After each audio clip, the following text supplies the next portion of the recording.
Hi guys, this is Nimsh and welcome to another video. I'm just after Krakow. Unfortunately, it didn't go well, but I had an amazing time. I think Tournament Center, the tournament organizer, did an amazing job and it was a super fun tournament.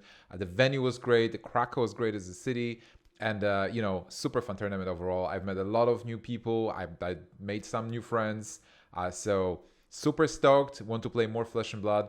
But today, what I have for you is actually some Viserai follow-up. So I did play Viserai, I didn't do that well, but I feel like I can give you some pointers as a follow-up to the video that Arsenal Pass did. Brendan Patrick did a really nice deck check on how Viserai plays, what is the strategy, what are the matchups. Super cool video, definitely watch it. I actually recommend watching it before this video, even if you are not super familiar with the deck.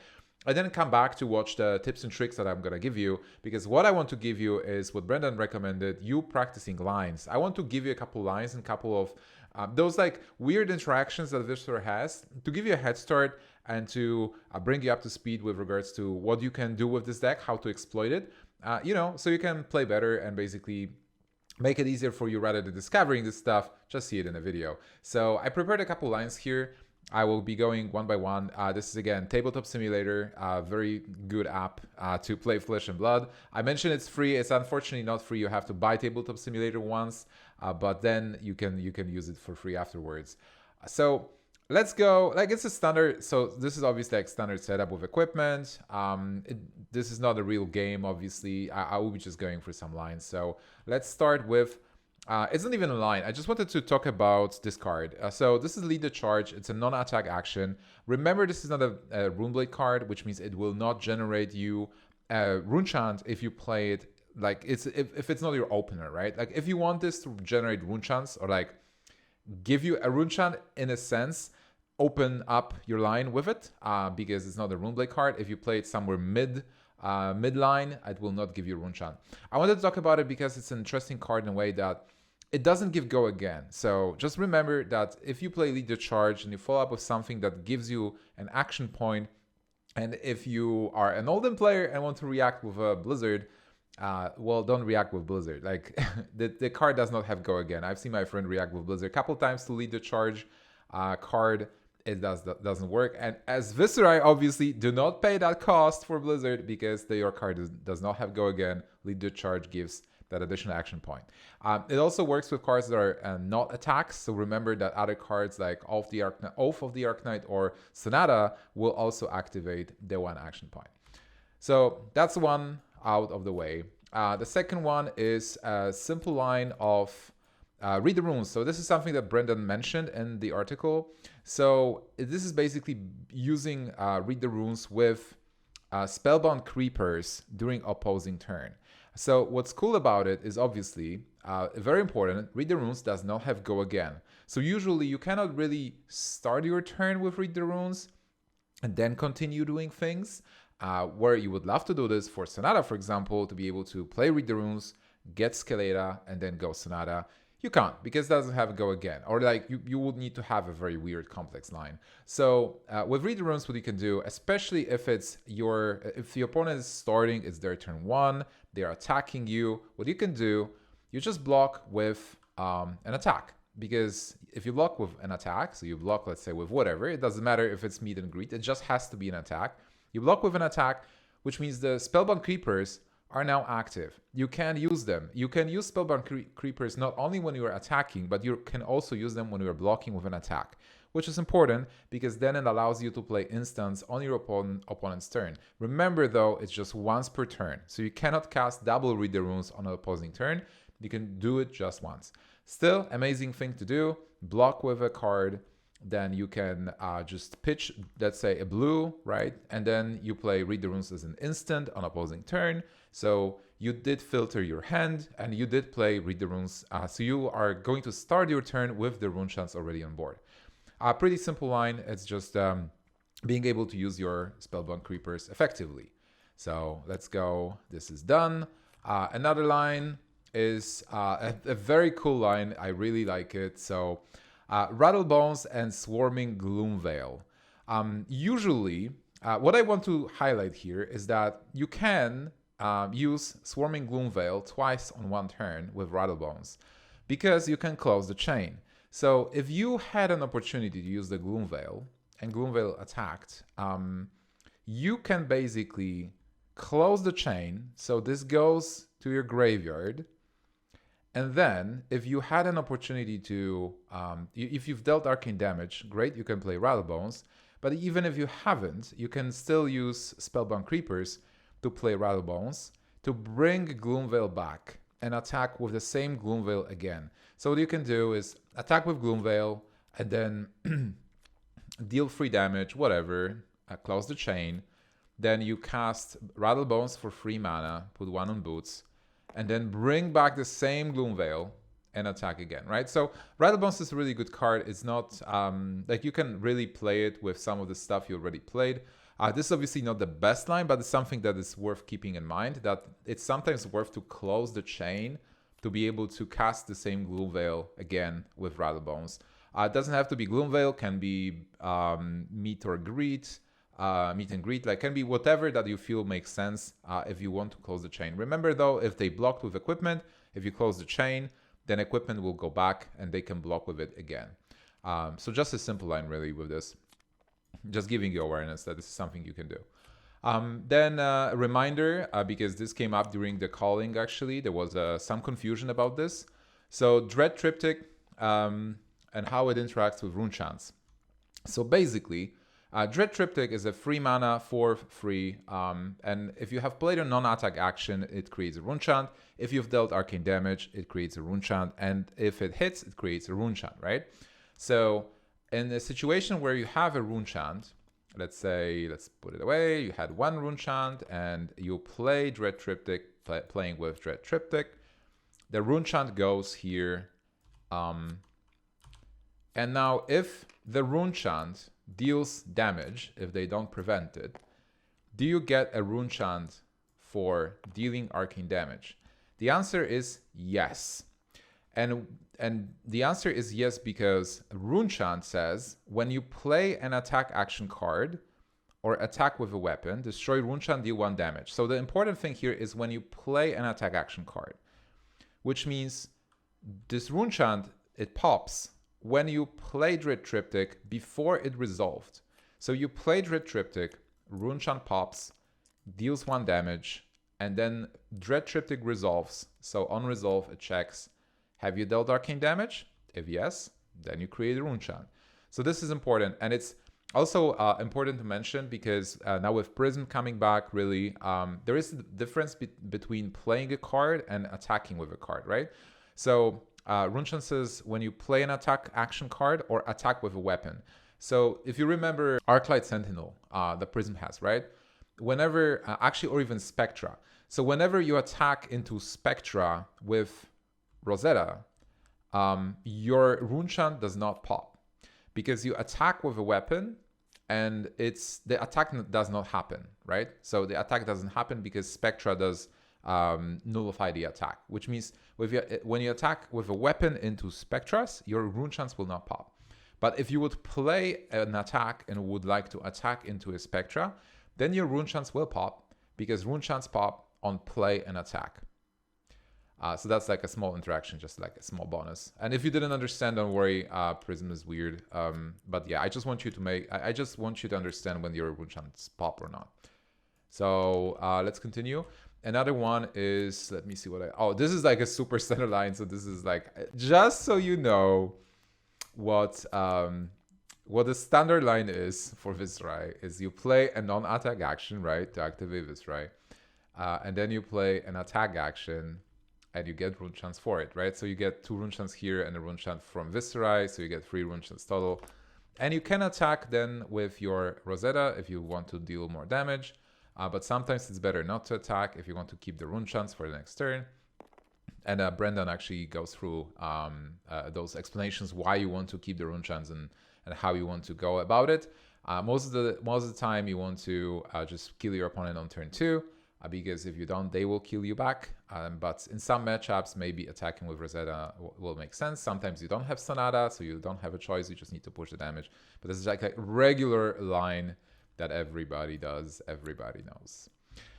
Let's go. So this one is... Oh, this is a fun one. So basically, sometimes you have a couple of rune chants and you think like, all right, how do I generate more rune chants? And how do I have to start with Sonata? Do I have to like pop this?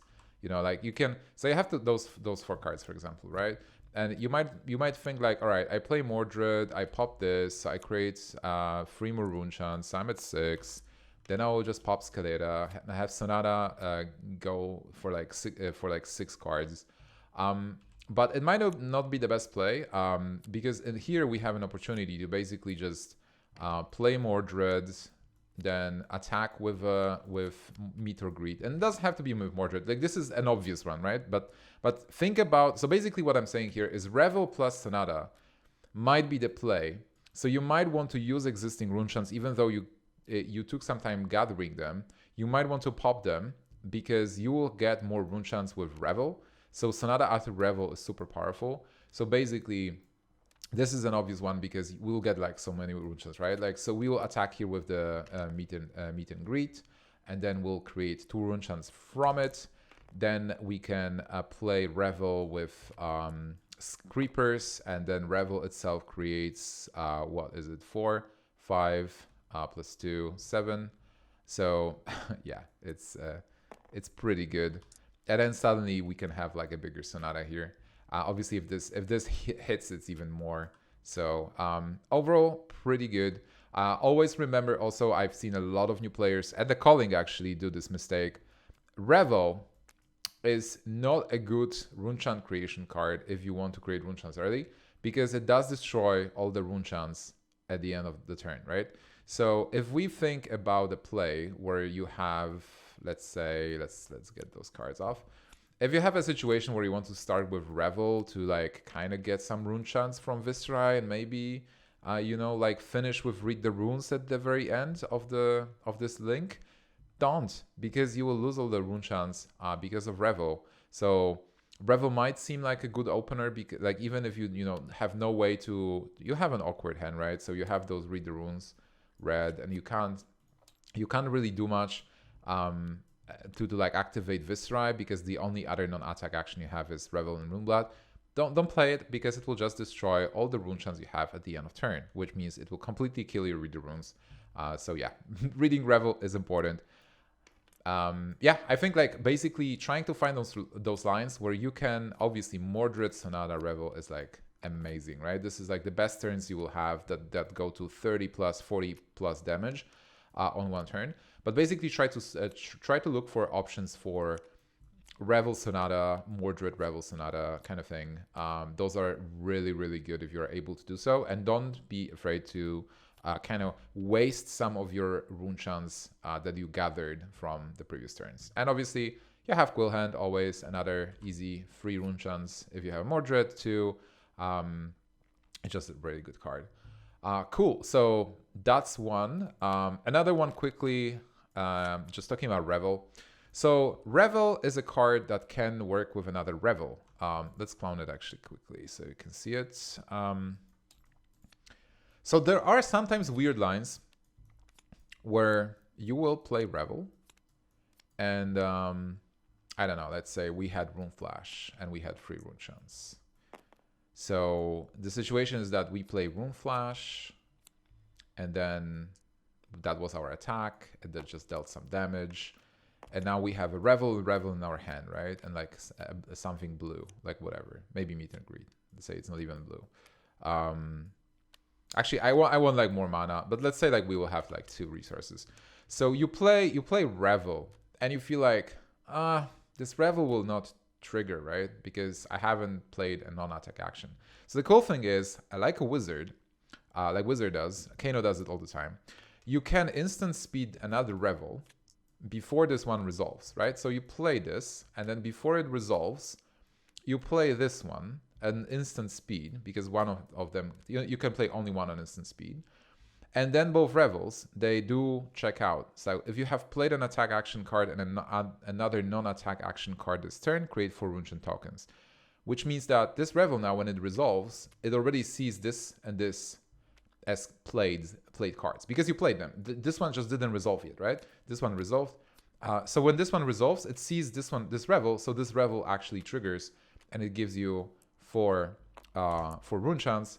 And obviously this one then resolves after, gives you another 4, and also Viserai, so it's like up to 5.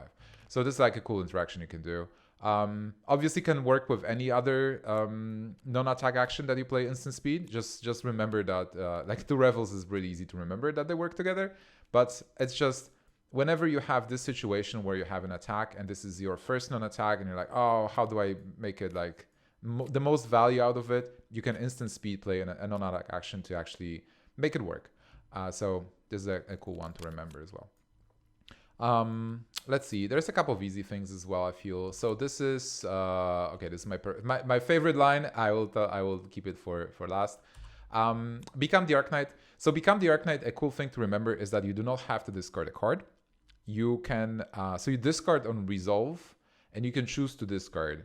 You might not discard a card.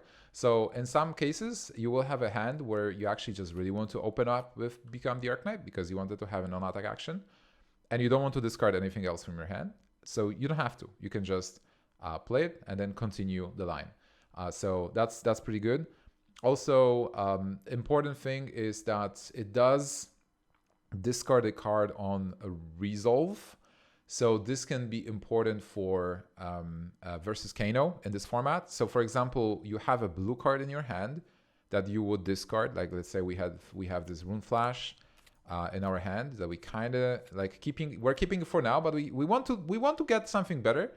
But we play this versus Kano, right? And Kano is like, all right, I would like to respond. And Kano does something really disgusting. So we have to use it for Arcane Barrier.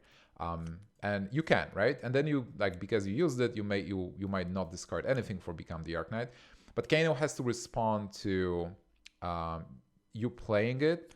They cannot respond to you taking a card. So there is no, I feel that there is no window when you say, I play Become the Arknight and I would like to discard my blue Rune Flash to search for a card. And Kano is like, all right, now I can respond because you just discarded a blue and you haven't got your other card that you wanted to get. They can't because it's a resolve, right? So yeah, so just Become the Arknight. You don't have to discard, and Kano has to respond to it before you discard. And when you discard, you already are resolving the card, so they cannot respond to you discarding and getting a card. And actually, let's quickly talk about Sonata the same way before I talk about my favorite line. So with Sonata, they also have to respond to Sonata rather than to damage. So yeah, that's another interesting tidbit. But before we talk more about Sonata, let's see what I have here. Oh yeah, so this is a fun one. And this is actually a very important line to remember. So sometimes you look at your hand and you feel like, oh man, I don't have a go again. I have a card that I can play like a non-attack action, and I have, you know, a Gloom Veil, so there is no space for Rosetta. So what you can do here, and many times just think, can I? Also, it's not only about go against, but there's a couple of things. So first, don't always think non-attack action, Rosetta. Actually, try not to think about it too much. try to look for plays where you just attack with a card. So in this case, you attack with Swarming Gloom Veil, right? Which is a free, for 0, it's free attack. And it has free effects if you play auras. And auras obviously is, rune chants are auras. So when Gloom Veil attacks, it just attacks for free. So your opponent looks at it and they are like, well, most likely they think you have a trick in your sleeve, but it's just attacking for free for now with no go again, right? What you can obviously do is like, while it's attacking, your opponent is responding, doing something. He blocked for free, maybe because he hopes that you don't have tricks or really like disgusting tricks, but you do have them. You pitch something, then you use the creepers, and you play Read the Runes instant speed. So what happens now? This creates free rune chants while this is still attacking, which means free auras got created. So Swarming Gloom Veil gets a +1 attack, it's go again, and also gets an on hit that will create a situation where they cannot prevent, if it hits, they cannot prevent arcane damage. So if you have Revel somewhere in there, it can be really bad for them. But this is like an easy way to get that to go again. And obviously with different combinations of cards, like maybe you have, you know, meet and greet, and you're starting with meet and greet. and then instant speed you play Revel in Rune Blood, and suddenly you have also like you know, it will not give you the rune chance, but it gives you go again. You can continue, you can play things, you just have an attack and a non-attack, so Viserai will start ticking. So always think about lines like, do not get stuck with thinking I have to open with a non-attack action. Most of the time you will, especially if you have Mover and Skies, but do not get stuck with that line of thinking. Think about like, can I attack? Can I start with an attack? Maybe have a trick, right? So going back to Gloom Veil, this is such a beautiful, such a powerful card. It's not only about starting with Gloom Veil, but sometimes you will play Gloom Veil and you will have those tricks of like read the runes. Maybe you started with something like this, so like you played Become the Arknight, then you play Gloom Veil, and it does have go again, but it's still only attacking for free, right? And then you instant speed when they block for free. They instant speed with Revel, and maybe they were low enough to get the hit for 4, and obviously Revel creates rune chance, which means in this case, which means it does create the second and third upgrade to Swarming. So Swarming now has an on hit, and if it hits, they cannot block Arcane, and you just created so many rune chance, so it might just close the game right here, right? So those are the lines that Brendan is asking you to look for, and those are the really good lines that you want to be doing. Cool. Let's talk about Sonata a bit more. So Sonata. So the last line that I really like that I got, actually I was able to do it one time myself, and a friend told me how to do it, is that you can play Sonata during an opposing turn, because people forget that this works as an instant, and this works, I mean, this is an instant, and this is also an instant. So what can happen is that you accumulated a lot of rune chants, right? So you got those rune chants, you have like 12 of them. You feel pretty good. But your opponent is doing something, like they are having a really nice turn, right? And you have to keep blocking, and it doesn't look really good. But it did block with an attack, which means boots are now active, which is great. So what you can do is you can try to kill them in response with Sonata. Or just draw cards, right? So you use your Scaletta, and then you pitch something to use your creepers. And then you play Sonata as an instant. So what happens here is that you just take advantage of those rune chants you had. So in this case, Sonata will just reveal 9 cards, right? If you have more mana in hand, you can potentially pitch it to have more cards. So there is a potential to shoot 5 arcane damage. Maybe that is something that will kill them. And if the other thing is, like, you will draw a lot of cards. So if you need physical block, if you draw 5 attack cards or even 4 attack cards, you might be able to block a turn that you would just normally not be able to block, right? So this is something that is pretty funny. If the Viserai is attacking you and he goes for the kill, he like pitches the last card, doesn't have arcane damage, doesn't have arcane barrier anymore. Maybe they pop the vexing, right? So they don't have arcane barrier. You are very low, so their arcane, if the skull cap doesn't work, and then in response you just go, well, let's take my chances. I will just pop Scaletta, pop my, well, not pop, but use my creepers and go Sonata, and I would try to hit 3 cards, because if I do, I deal 3 damage and you're dead. So it's a very fun trick, getting that extra block or whatever. And the cherry on top is, if you play versus Kano, and if they play Aether Wildfire, which increases arcane damage dealt this turn, it does apply to your Sonata as well. So you can potentially, if you are playing Scaletta for some reason versus Kano, you can kill them back with Sonata. Actually, you don't even have to really play Scaletta. If you have creepers, right? You just need the creepers. If you have Spellbound creepers, you can instant speed Sonata. If you hit at least 1 card, and you hit 1 arcane, that will add the damage, and you might be able to kill them in response. So as you can see, many interesting lines in this deck. It's super fun. I think last thing only, I have the Arsenal card here. So just wanted to mention that you do want to have a non-attack action in the Arsenal most of the time, because you need that for creepers if you would like to continue your line. Something Brendan mentioned as well is very important to sometimes just play a non-attack action to get an action point, because if you instant speed a non-attack action that has go again, it will give you an action point. So if you had already a go again, that like doubles your action points, which means that if from Sonata you get something that doesn't have a go again, you are able to play it and then continue. So it's very important to have non-attack action, at least one, to be able to continue like a longer chain of attacks, because there is nothing worse than just drawing a lot of cards from Sonata but having a really like mediocre turn because you didn't get your go again cards. So that is important to have. And yeah, deck is super fun, totally recommended, very powerful. And just try to play it as long as you can, because it might not stay in the Blitz for a long time.